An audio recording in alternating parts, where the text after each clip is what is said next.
생생한 뉴스 속 이야기를 직접 전합니다. 취재 파일. 취재 파일 시간입니다. 오늘 시작된 후쿠시마 오염수 방류 얘기 집중적으로 해보겠습니다. 장윤선 정치 전문 기자와 함께합니다. 어서 오십시오. 네, 안녕하십니까. 한 5시간 전이죠. 후쿠시마 오염수 방류가 결국 시작이 됐습니다. 네. 이 시간에 여러 번 언급을 해주셨던 사안인데 네. 방류까지의 과정 전반적으로 어떻게 보셨는지 총평부터 좀 해주실까요? 그러니까요. 정말 국민분들이 화가 많이 나신 것 같습니다. 예. 네. 그리고 저 한국뿐만 아니라 일본의 국민들도 특히 이제 후쿠시마 인근에 살고 계신 분들, 어민분들 상당히 격앙될 수밖에 없다. 왜 그러냐 하면 양국 그 국가 지도자들의 문제를 지적하지 않을 수가 없습니다. 왜냐하면 잘 아시는 것처럼 우리 국민의 환경운동연합 조사에 따르면 우리 국민 85%, 그다음에 이제 최근 일본 언론 여론조사에 따르면 일본 국민 41%가 반대했어요. 이거 방류하면 안 된다라고 했는데 그냥 군사작전 하듯이 밀어붙여서 오늘 오후 1시 4분인가요? 방류가 시작이 됐는데 어찌됐든 지금 보면 그 교도통신도 풍평 피해가 심각할 것이다. 아사히 신문도 이제 똑같은 비슷한 얘기들을 계속 하고 있는데 네. 실제로 보면 주권자인 국민의 뜻에 반하는 정치가 지금 자행이 되고 있는 거거든요. 우리뿐만 아니라 일본 국민의 뜻에도. 그렇습니다. 일본도 그렇고 주변 국가인 중국도 그렇고 또 공교롭게도 뭐 중국, 러시아 뭐 이렇게 비판을 하고 있어서 이게 정치적으로 해석될 여지도 있고 뭐 그렇긴 하지만 어찌됐든 생명을 다루는 모든 사람들이 특히 바다의 중대함 앞에 이제 뭐 가톨릭 농민회도 네. 이제 성명도 내고 하셨다고 하는데 전반적으로 보면 사실 인류 역사상 처음 있는 일입니다. 단 한 번도 해양 방류를 해본 적이 없고 이후에 발생되는 모든 문제에 대해서 누가 어떻게 책임질 것인지 사실 이게 계산이 안 되는 견적이 안 나오는 그런 상황이에요. 네. 그렇기 때문에 지금으로서는 국민들이 굉장히 불안해하고 있고 그리고 최소한 우리 국민들이 신뢰할 수 있는 수준까지 올라왔을 때 방류를 미뤘어야 됐던 것은 아닌가. 특히 최근에 한미일 정상회의가 캠프 데이비드에서 있었는데 네. 최소한 그 자리에서 우리 국민들이 반대하고 있다는 정도의 뜻은 밝히고 이렇게 하면 안 된다. 그리고 미국 국방부에서 갑자기 동해를 일본해로 공식 명칭을 정했는데 이것도 미국에 분명하게 얘기를 해야 되고요. 네. 그리고 IRA법 같은 거 우리 얼마나 피해가 컸습니까?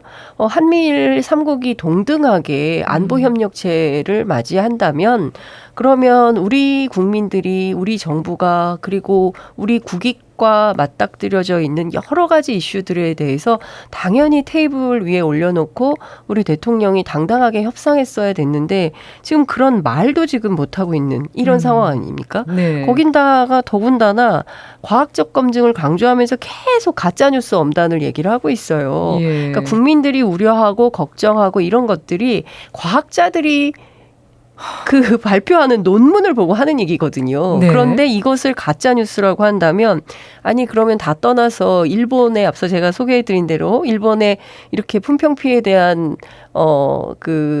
여론이 나쁘고 그다음에 이거 후쿠시마 오염수 방류에 대해서 반대한다는 여론이 41%고 이게 다 또 가짜뉴스 우리가 만드는 가짜뉴스 때문에 일본도 영향을 받고 중국도 영향을 받고 이런 걸까요? 이게 도무지 이해할 수가 없고 더군다나 피해 이거 심각한데 대책 어떻게 할 거냐고 했더니 당장 기업들 단체급식 얘기를 여당에서 합니다. 네.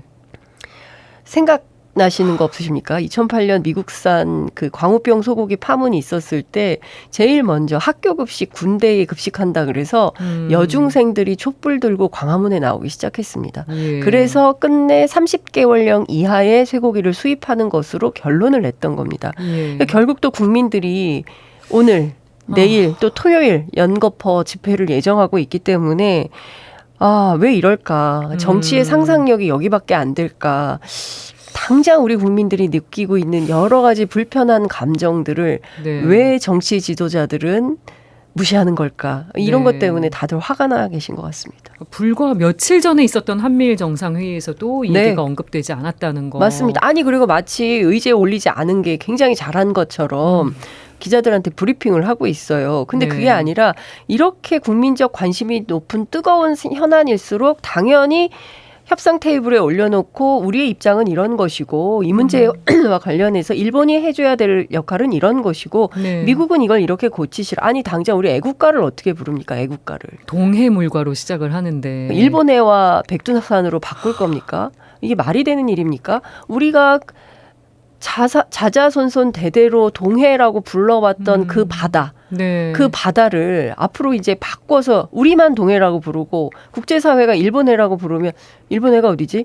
모르는 사태가 벌어지는 거예요. 그리고 한미일 군사협력 차원에서 앞으로 수많은 해상훈련을 한다는데 이거 어디서 하는 겁니까? 우리 기자들 뭐라고 써야 돼요? 동해에서 훈련했다고 써야 됩니까? 일본해에서 훈련했다고 써야 됩니까? 거기에 있는 독도는 또 어떻게 되는 건지. 독도는 또 어떻게 되는 겁니까? 영유권 분쟁을 겪고 있는 나라입니다. 아. 지금 모든 문제에 있어서 이게 뭔가 잘못 돌아가고 있다라는 시그널을 받습니다. 오염수 문제도 그렇고 일본해 그 표기 문제도 그렇고 일단 오염수 문제 좀 더 들여다볼게요. 이게 어떤 물인지 어디서 나온 건지부터 좀 짚어주시면 좋겠습니다. 아마 이 방송 듣고 계신 분들이 저보다 더 많이 아실 것 같고요. 인터넷에서 너무 많이 나오는데 제가 이제 복귀 차원에서 좀 말씀을 좀 드리자면 벌써 12년 전입니다. 2011년 3월 11일 동일본 대지진. 우리 후원금도 많이 냈어요. 네. 그때 뭐 국제적인 재난. 그럼요. 국제 재난이기 때문에 그랬으니까. 그 우리나라에서 정말 자원봉사자들도 많이 가셨고요. 네. 후원금도 많이 내고 했던 그 지진. 그때 쓰나미가 덮쳐가지고 인류 역사상 두 번째로 가장 위험한 7등급 원자 폭발 사고가 납니다. 지금도 인터넷에 들어가 보시면 그때 이렇게 팡 터지면서 그 화면 하늘에 기억하시는 분들 검은 많아요. 연기 네. 이렇게 막 피어오르는 화면 기억하실 텐데 그러면 첫 번째 거는 언제지 궁금해하실 것 같아서 말씀을 드리면 1986년 4월 26일에 체르노빌 사고. 맞아. 체르노빌. 이때가 7등급이었어요. 네. 그때는 소련 지금은 우크라이나 이렇습니다. 어떻게 했냐면요. 사고가 나니까 너무 심각해서 이거 방사능 누출을 일단 막아야 돼요. 원전 사고니까요. 예. 그래가지고 콘크리트 판을 막 개서 그 용용된 그 액체 상태의 방사선 물질이 지하수로 들어가면 큰일 나잖아요. 사람들이 예. 먹을 수도 그쵸. 있으니까 일단 시멘트를 막 들이부은 거예요. 그래서 막았어요. 그리고 그걸 400명이 들어가서 15일 동안 작업을 했습니다. 예. 전문가들이 45년 히로시마 나가사키 원자폭탄 같은 경우에는 투하되고 빗물 뭐 이렇게 하면서 지나갔지만 이 발전소 사고는 상당히 심각하다. 사고 시작부터 그리고 완전히 폐로가 완료될 때까지. 폐로가 완료된다는 것은 그 지역에 아무것도 없는 빈 땅이 되는 상태를 얘기하거든요. 예. 그럴 때까지 계속 방사능이 유출된다. 그렇기 때문에 그 주변 지역을 아무리 정화를 해도 오염 가능성은 배제할 수 없기 때문에 사고 난 그 지역 있잖아요. 주변 네. 지역에서는 앞으로도 수백 년 동안 사람이 살 수 없는 땅이다. 이런 예고를 했었어요. 체르노빌 사고 발생한 지 37년 만에 벌어진 일이죠. 예, 아직도 관광으로 제한된 장소만 잠깐 들어갔다 나올 수 있습니다. 못 가요. 37년이 지났는데도. 네. 그런데 지금 12년 된 사고를 이거를 다 바다에 방류해버리고 탱크 같은 거 싹 다 없애버리고 자 이제 끝났어. 후쿠시마 안전하니까 다 가서 살아도 돼. 이거 불가능하다라고 전문가들이 지적을 하고 있습니다. 예. 그린피스 독일 사무소가 논문을 발표했는데요. 그 2020년 8월 도쿄전력에 따르면 후쿠시마 제1원전 1041개 탱크 중에 이제 오염수가 들어가 있는데 알프스 이것도 고장이 많이 났어요. 네. 이 알프스로 처리됐다고 하는 오염수 저장 탱크가 944개. 세슘 스트론튬 정화 처리가 완료됐다고 하는 이 탱크가 71. 그다음에 역삼투압 처리 담수 저장 탱크가 24개. 그리고 오염된 해수를 위한 탱크가 2개. 다 합쳐서 123만 5,907톤이 있고요. 네. 여기에 원자로 지하 말고 다른 이렇게 장소에 축적돼 있는 고준위 오염수가 있어요. 더 위험한 거죠. 네. 이게 16,110톤. 어마어마한 양입니다. 자, 이게 다 나간다는 거거든요. 태평양 바다로. 정말 심각한 건 지하수 오염인 건데요. 알프스 걸러내지 못하는 삼중수소, 그다음에 이 스트론튬 90은 반감기가 각각 12.5년, 28.8년이에요. 네. 근데 이제 대체로 일반적으로 반감기는 10회까지 위험 기간으로 간주를 하기 때문에 125년에서 290년간 존재한다. 이렇게 봐야 된다는 입장이고요. 예. 그리고 갑상선암을 유발하는 방사성 핵종으로 알려진 요드 129 있어요. 이게 반감기가요. 1300만 년입니다. 그러니까 다음 세대들까지 영향을 미칠 수 있는 어마어마한 일입니다. 다음 세대는 그냥 30년인데요. 이 네. 다음 세대가 문제가 아니에요. 그 이후 세대들까지도. 그래서 과학자들이 뭐라고 얘기하냐면 수세기에 걸친 문제다라고 얘기를 하고 있어요. 지금까지 우리 인류가 단 한 번도 겪어보지 못했던 새로운 역사를 쓰게 됐는데 그 바다의 역사가 해양 생물이 어떻게 될지 진짜 오늘부터 너무 정말 진짜 걱정이 앞섰는데 오늘 후쿠시마 그 현에 있는 그 주민들이 그 1시부터 집회를 시작해서 지금 4시간째 집회를 하고 있다고 하고요. 네. 오늘 우리 환경운동연합 그 시민단체 회원들도 광화문에서 시위를 하고 있습니다. 이게 시위를 한다고 해서 해결될 문제일지는 모르겠지만 어찌됐든 지금 전국이 매우 요동치고 있다. 이런 말씀을 드릴 수 있겠습니다. 오늘 시작된 방류가 30년 넘게 이제 진행이 되는 거예요. 그렇죠.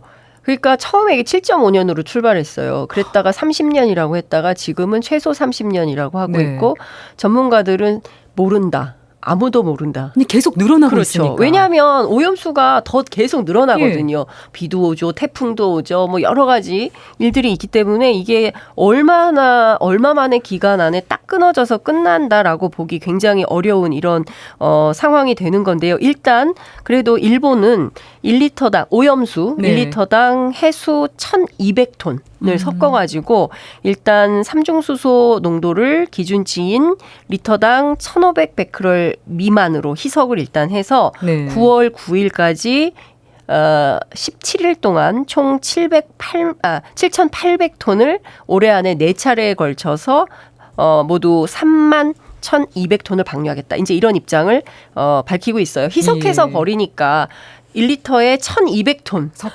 섞어서 버리니까 안전하다. 이렇게 주장을 하고 있고요. 기시다 총리 오늘 앞으로 수십 년이 걸리더라도 처분이 완료될 때까지 일본 정부가 책임지고 임하겠다라고 발표는 했습니다. 그런데 이게 기시다 총리 때 끝날지 그 그게 이후까지 진행될지 그러니까요. 몇 명의 총리를 더 거쳐야 그렇습니다. 되는 상황인데. 일본 내부가 심상치 않는데요. 미나마타 병의 교훈을 잊지 말라라는 경고의 목소리가 나왔습니다. 1956년에 구마모토 현에 있는 미나마타시의 한 화학공장 폐수에 지속적으로 섞여서 방출된 화학물질이 있으니 이게 바로 메틸수은이라는 거예요. 예. 근데 이게 집단 수은 중독성 신경질환인데 인근 지역에서 나오는 수산물을 계속 섭취한 주민들한테 언어장애, 신경마비, 난청 이런 네. 증상이 발견이 됐고 300명 이상의 목숨을 잃은 그런 사고였습니다. 네. 이때요. 다 희석해서 버렸으니까 괜찮다 그랬어요. 그런데 이렇게 됐던 거예요. 그래서 일본 사람들, 한국 사람들 아닙니다. 일본 사람들이 이 화학 폐수 희석 능력을 과신해서는 안 된다. 이런 얘기를 좀 하고 있고요. 일본의 피폭자 단체가 있습니다. 일본은 그 앞서 말씀드린 대로 히로시마, 나가사키 때 원폭 투하가 그렇죠. 있었으니까. 전국에 그 피폭 2세 단체 연락협의회라는 단체가 있는데 이것도 일본입니다. 우리나라 예. 아니에요. 나가사키에서 기자회견을 열고 오염수 방류 항의하는 서한을 총리 관저로 보냈는데요. 이런 얘기를 했어요. 방사선은 아무리 저량이라고 해도 위험이 있다는 것은 고생하면서 죽어간 피폭자의 자료만 봐도 분명하다. 인류가 공존할 수 없을 것이다. 이렇게 경고를 하고 있습니다. 이분들의 외침은 더 절절하게 와닿습니다. 그렇습니다. 일본입니다. 한국 예. 아닙니다. 네. 그 방류된 오염수가 언제쯤 우리나라에 도달할 것인가. 그러니까 바로 우리나라에 오는 건 아니고 태평양을 한 바퀴 돌고 오는 거죠. 네, 여행을 한번 시작해야 될 것 같아요. 자, 박문규 국무조정실장이 이제 산업부 장관 후보자가 됐는데요. 지난달 7일 방대한 양의 태평양 바닷물에 희석되니까 우리나라 연구 뭐 여러 관계를 따져보면 한 4년에서 5년, 대략 길면 10년 이렇게 걸러서 우리나라에 오게 될 거다. 이제 이렇게 얘기를 했습니다. 예. 자, 함께 떠나실까요? 네. 이 방류된 오염수가 어디로 가냐면요. 일단 일본 동북쪽으로 흘러가서 쿠르시오 해류를 따라서 북태평양 해류를 타고 미국 인근 해역으로 흘러갔다가 시계 방향으로 캘리포니아 해류를 거쳐서 태평양 도서국 인근의 북적도 해류를 따라서 다시 쿠르시오 해류와 합류를 하게 되고요. 필리핀 해, 대만을 거쳐서 다시 후쿠시마 앞바다로 흘러 들어오게 된다. 일부는 대만 난류를 통해서 우리 근해로 이유입이 될 수도 있다. 네. 별로 걱정할 일이 아니다라고 이제 얘기를 하고 있는데요. 제가 예전 자료를 찾아봤습니다. 2019년 7월 9일자 한국경제 보도인데요. 일본의 연구자들이 계속 이걸 추적을 하고 있었던 거예요. 2011년 원자력 발전소 사고 당시에 방출이 됐던 그때 방사성 물질 가운데 세슘, 네. 그 유명한 세슘 우럭의 그 세슘이죠. 세슘이 태평양을 돌아서 원래 알려진 것과 다르게 1년 만에 일본으로 돌아왔다. 이런 연구 결과가 나왔다는 건데요. 당시에 한국경제는 마이니치를 인용 보도한 것입니다. 일본 네. 스쿠바 대학하고 해양연구개발기구 그리고 가나자와 대 연구팀이 당시에 이제 방출됐던 세슘이 어떤 경로를 통해서 어떻게 오는지를 연구를 했더니 사고 발생 1년 뒤인 2012년 일본 네. 근해로 돌아왔다는 거예요. 이게 예상됐던 거와 너무 다른 그렇죠. 경로인 거네요. 원래 세슘이 일본에서 연구했을 때 원래 세슘이 20년에서 30년 정도 지나서 일본 근해로 돌아올 거다 이렇게 예측을 했었는데 그게 아니라 1년 만에 온 거죠. 상당히 놀란 겁니다. 그러니까 지금 그래서 슈온버니 그린피스 수석이 2019년에 이코노미스트에 기고를 했어요. 자, 일본 정부하고 그때만 하더라도 이제 시계가 2019년이니까 오늘 예. 시계가 아닙니다. 앞으로 이 고준위 방사성 오염수 100만 톤 이상을 태평양에 방류한다는 건데 오염수가 해류를 타고 바다를 순환하기 때문에 태평양 연안 국가들도 사실상 지금 네. 태도국이라고 하는 나라들도 방사성 물질에 노출이 될 수가 있고 그리고 오염수가 후쿠시마 해안으로 흘러나오면 그 동네 부근의 어업은 불가능할 거다. 그리고 특히 한국은 위험에서 벗어나기 어렵다. 이렇게 강조를 했습니다. 예. 지금 17년 동안 약 7억 7천만 톤의 물을 쏟아부어서 희석을 해야 되는데 바다를 오염시키지 않고 오염수를 방류한다는 것은 불가능하다. 이제 과학자들이 네. 이런 얘기를 하고 있습니다. 지금 오늘 그린피스 서울사무소에서도 성명을 냈는데요. 예. 이 태평양 연안 국가까지 위협하는 범죄 행위다. 이렇게 비판을 하고 있습니다. 네, 지금 뭐 중국은 일관되게 반대 입장 계속 표명을 하는데 상대적으로 우리 정부는 찬성이나 지지 입장은 아니다. 이렇게 표현을 해서 그러면 사실상 찬성 아니냐 이런 말이 나오고 있습니다. 박구현 국무조정실 1차장 목소리 한번 들어보겠습니다. 네. 과정을 얼마나 철저하게 모니터링하고 관리할 수 있느냐 이 문제로 봐야 되지 굳이 찬성과 반대의 문제로 논점을 좁혀서 다툴 문제는 아닌 것 같다. 찬성과 반대의 문제로 논점을 좁힐 문제는 아니라는 발언. 이런 걸 어떻게 생각해야 될지 그리고 윤석열 대통령은 또 왜 침묵을 하고 있는 건지 그러니까요. 어떻게 보시겠습니까? 공과의 세모란이 있으면 좋은데 찬성도 반대도 아닌 가운데 뭔가 세모란이 있으면 좋은데 이건 네. 세모가 없습니다. 찬성 아니면 반대로 분명하게 갈리는 것이고요. 방류냐 방류가 아니냐 이렇게 방류를 하거나 하지 말거나 예. 그거지 뭐 중간은 없다. 그렇기 때문에 제가 보기에는 대단히 좀 정치적인 발언으로 그러니까 그 정치적 논란을 피해가기 위한 수사 아니냐 이제 이 레토릭에 불과하다. 저는 이런 생각이 좀 들고요.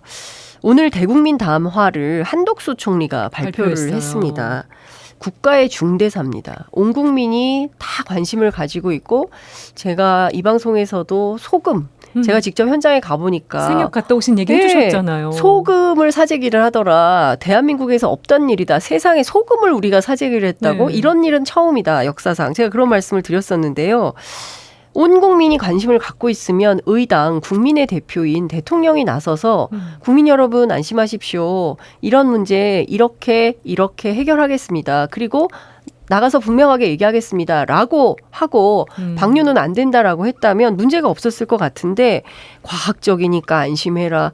마치 일본의 편을 드는 것처럼 얘기를 하니까 유승민 네. 전 대표 같은 분은 이 비겁한 정부다라고 비판을 하고 있는 겁니다. 굳긴 일일수록 나쁜 일일수록 리더가 나서서 국민들을 예. 안심시키고 문제가 없는 방향으로 해결하라고 우리가 대통령을 뽑은 거 아니겠습니까? 카르텔 얘기는 그렇게 자주 그러니까요. 하셨는데. 그러니까 이런 거예요. 작년만 하더라도 수해가 나가지고 그 반지하 방에서 돌아가신 분들 그 방을 물끄러미 쳐다보는 장면이라든가 아니 내가 퇴근하면서 보니까 벌써 물이 찼고 있더라고요. 그러면 어떻게 해야 됩니까? 리더는. 바로 달려갔어야 되는 거죠.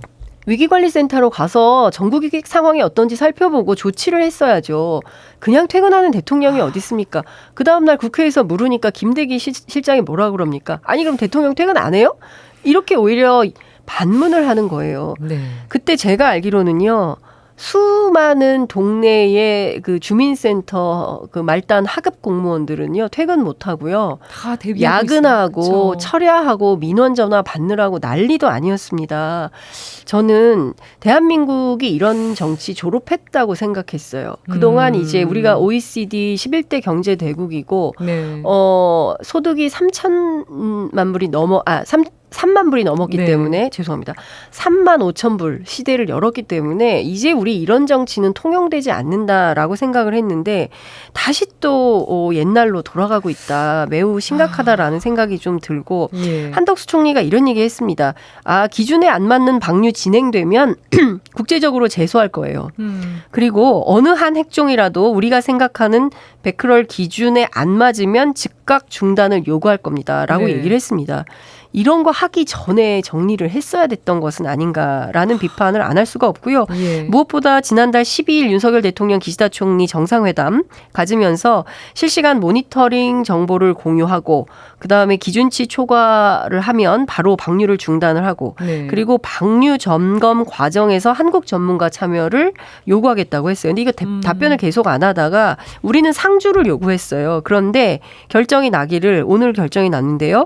격주에 한 번 네. 현장 사무소를 방문해서 방류가 계획대로 이루어지는지 점검하기로 국제원자력기구하고 일본하고 협의하기로 했다. 우리가 요구했던 것보다 좀 떨어지는 수준이에요. 그렇습니다. 아니 격주에 한 번 가가지고 이게 시찰단 수준이 되는 거예요. 예. 그러니까 그 현장에서 보고 기민하게 대응이 가능해야 되는데 거기 있으면서 매일 그렇죠. 점검을 하길 우리는 그렇습니다. 원했는데. 아니 저희가 기자들이 취재할 때 현장에 있으면서 기민하게 상황을 보는 것과 격주에 한 번 가가지고 차원이 보는 다르죠. 것하고 완전히 다르죠. 그렇기 때문에 이것은 어떻게 되고 있어요? 잘 되고 있어요. 네, 알겠습니다. 이런 수준밖에는 안 되는 겁니다. 이래가지고 감시체제가 제대로 작동되기가 어렵고 무엇보다 심각한 것은 일본이 주는 자료만 가지고 판단을 해야 된다는 점입니다. 그렇죠. 그러니까 참 어렵습니다. 예. 정치적 의미도 좀 살펴봤으면 합니다. 총선이 가까워지고 있으니까 할 거면 빨리 해라. 우리 정부와 여당이 일본에 이런 요청을 했다고 일본 언론이 보도했잖아요. 그러니까 정치적인 영향도 정부의 대응을 영향을 미쳤다고 봐야 될지. 그러지 않겠어요? 아사히가요. 1879년에 발행을 시작한 창간한 언론이고요. 그 일본은 아직도 팩스를 보내는 나라예요. 네. 그러니까 우리처럼 이렇게 전자문서가 발달되지 않고 그러니까 왜 그런지 모르겠는데 일본의 특수한 문화 같은 게 있는 것 같아요. 네. 그러니까 신문이 중요해요. 오프라인 신문. 우리는 요새 신문 보는 사람들 거의 없잖아요. 전부 그러니까요. 그 휴대폰으로 보고 뭐 바빠 죽겠는데 빨리빨리 이걸 해야지. 그러니까 아사히 신문 그렇죠. 영향력이 지금도 엄청난 그렇습니다. 건데. 그렇기 때문에 그 대충 가짜 뉴스 이렇게 하기 어렵다라는 거고 어제 그 국회 외통위에서도 김홍걸 의원이 박진 장관을 향해서 세게 물었습니다. 네. 아니 왜 한국 언론 다루듯이 못해요? 그 바이든 날리면 때처럼 하지 정정보도 왜 즉각 요청 안 합니까? 박근혜 대통령 당시에 그 가토 산케이 지국장 명예훼손으로 걸었었잖아요. 예. 아니면 이렇게 대응을 해야 된다. 근데 왜 가만히 있냐? 너무 이상하다. 미온적이다. 이런 비판이 계속 나오고 있습니다. 네. 그러니까 지금 제가 보기에는 이런 거예요. 기시다 총리가 윤석열 대통령을 배려해서 방류 시기를 미뤘다는 거 아닙니까? 니혼게 기자의 보도예요. 최근에 우리 언론이요. 일본 언론을 막 인용 보도하고 이런 일들이 너무 많아지고 네. 있고 그래서 참 어떤 측면에서 한국 기자들 입장에서는 아니 해외 순방 가기 전에 꼭 외신하고 거기서 먼저 나오고. 인터뷰하고 그거 전부 다 네. 받아서 써야 되고 우리 언론은 조선일보 만들고는 인터뷰한 언론이 없습니다.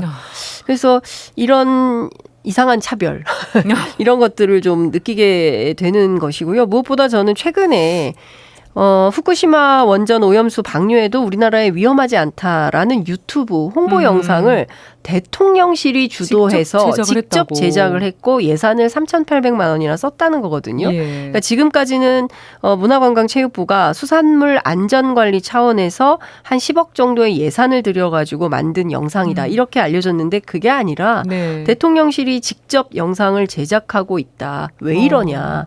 왜 이렇게까지 적극적으로 하는 거냐. 네. 이거 선거 앞두고 혹여라도 이 이슈가 계속 갔을 때 악영향이 있을 수 있다고 판단해서 혹시 이런 결정을 내린 것은 아니냐라는 의혹을 정치권에서는 안 가질 수 없다. 이런 말씀을 드릴 수 있겠습니다. 지금 오염수의 뉴스가 다 쏠려 있긴 한데 오늘 새벽에 북한 도발이 있었습니다. 네. 탄도미사일로 추정되는 발사체를 쐈는데 북한이 정찰 위성이라고 밝혔고 또 실패했다는 공식 발표도 있었습니다. 요건도 좀 짧게 짚어주실까요? 네. 이것도요. 일본에 먼저 예고했어요.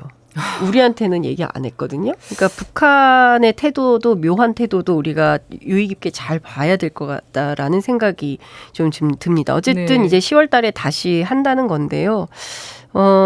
이제 대통령은 미국하고 일본하고 이 상황 잘 공유해서 북한의 추가 도발 가능성에 대비해라라고 얘기를 했는데 한반도의 위기가 긴장이 전쟁 위협이 고조가 되고 있습니다. 네. 그러니까 다른 거 다 떠나서 코리아 리스크는 없어야 되거든요. 왜냐하면 이 코리아 리스크가 과거에는 경제의 발목을 늘상 잡았어요. 네. 예, 그러니까 금방 전쟁 날 것 같은 나라에 누가 투자를 하겠냐라고 해서 한반도 위기 관리를 적극적으로 했던 겁니다. 그것은 진보 정부, 보수 정부 가리지 않고 네. 모든 정부가 했었던 일이고요.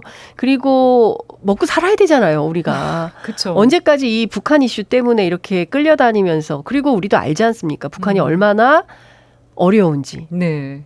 밥 먹고 사는 것도 힘든지 그런데도 저 나라는 왜 저렇게 핵무기를 개발하고 미사일을 쏘는지 사실 모르지 않잖아요. 그래서 북한을 잘 관리하는 것도 사실은 정부의 역할입니다. 그렇죠. 계속 북한을 코너로 몰고 자극하고 무슨 도발을 할지 어떻게 알겠습니까? 그러니까 중요한 건 계획된 전쟁은 없다는 겁니다. 그러니까 문정인 교수, 그러니까 네. 원로 국제 정치학자죠.